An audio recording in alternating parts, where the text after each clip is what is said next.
All right, let's step back in time. The year is 1962. We're in the English countryside, and it's buried under a thick, heavy winter fog. A fog that's hiding deep secrets and a bunch of lives that are about to crash into one another. So, what are we diving into today? It's Andrew Miller's incredible Booker Prize-nominated novel, The Land in Winter. And that line you see right there? That's from the very first page. It just immediately drops you into this bleak, kind of mysterious world that's going to hang over the entire story. And let me tell you, we are in good hands. The legendary Hilary Mantel herself called his writing a source of wonder and delight. So yeah, we know we're in for a really compelling journey as we unpack the beginning of this amazing, intricate story. So, where does our story kick off? Well, it's not with a sunrise, but with an awakening.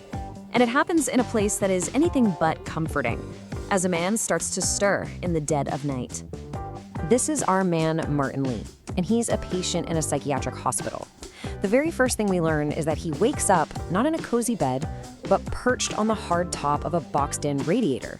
I mean, that one little jarring detail immediately tells you everything you need to know about the deep unease of this world. But here's where things get strange. It's Martin's reaction that's truly unsettling. He slips past a sleeping guard, totally silent in just his socks, and heads into the drawing room. And there, he finds another patient, a young man named Stephen Story, who has died. There's even an envelope pinned to his tie. But does Martin panic? Does he shout for help? No, he doesn't raise the alarm at all. He just kind of takes a moment, almost like he's just acknowledging it, before he keeps going. So instead of reporting what he found, Martin Lee sees an opportunity.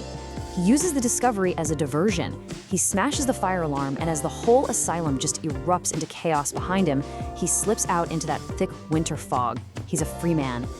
And you're just left thinking, who is this guy and what is he running from?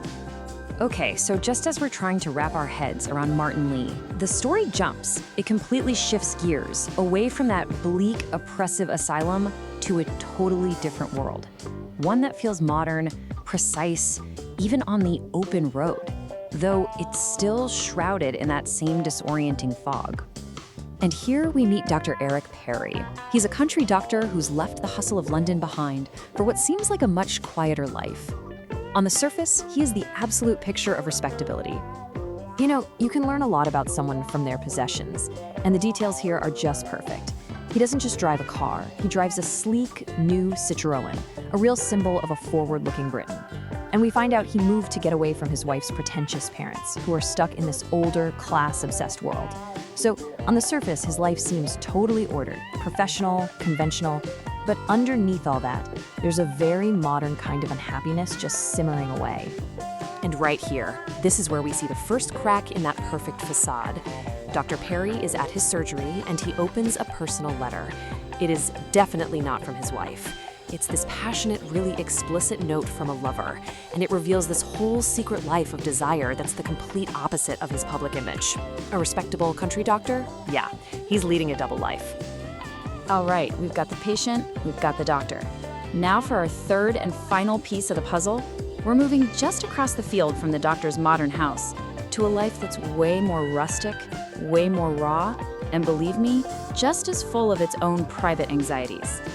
So we meet Bill Simmons, the doctor's neighbor. And the contrast between these two is just night and day, right? Where Dr. Perry is gliding along in his fancy cloud blue Citroën, Bill is literally wrestling with a broken gate and driving this clunky old Austin Gypsy. They really represent two different sides of this changing England. You've got the professional guy embracing everything new, and then you've got the man trying to hold on to a traditional agricultural past that he's not even sure he belongs to. And then you have Rita, Bill's wife, and talk about a fish out of water. She is so out of place on this farm. She's dreaming about her old life in city nightclubs. She's secretly checking her stomach in the mirror, hinting at some private worry, or maybe a hope. And to escape, she reads science fiction. But here's the crucial part. She's planning to go visit the doctor's wife, Irene, for the very first time this morning. So you see what's happening, right? We've got these three totally separate, isolated worlds: the escaped patient, the two-faced doctor, and the restless farmers. But on this one foggy morning, all those separate threads are starting to pull together. Okay, So let's just trace how these worlds collide because it happens fast. First, Martin Lee escapes. At almost the exact same time, Dr. Partree and his neighbor Bill have this tense, unspoken face-off on a narrow lane. Then the phone rings at the doctor's house. It's the asylum calling about the suicide, the very one Martin Lee discovered. And finally, just as the doctor's wife, Irene, hangs up the phone, she hears a knock. It's Rita Simmons, her neighbor, standing there at her door for the very first time. All these lives are now connected, and they don't even know it yet.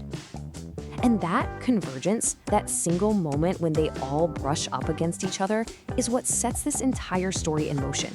These opening chapters aren't just an introduction. They're like the lighting of 3 different fuses, and they're all leading back to one explosive point. So let's just take stock for a second. What do we have? We've got an escaped patient out there who knows exactly what happened in that drawing room.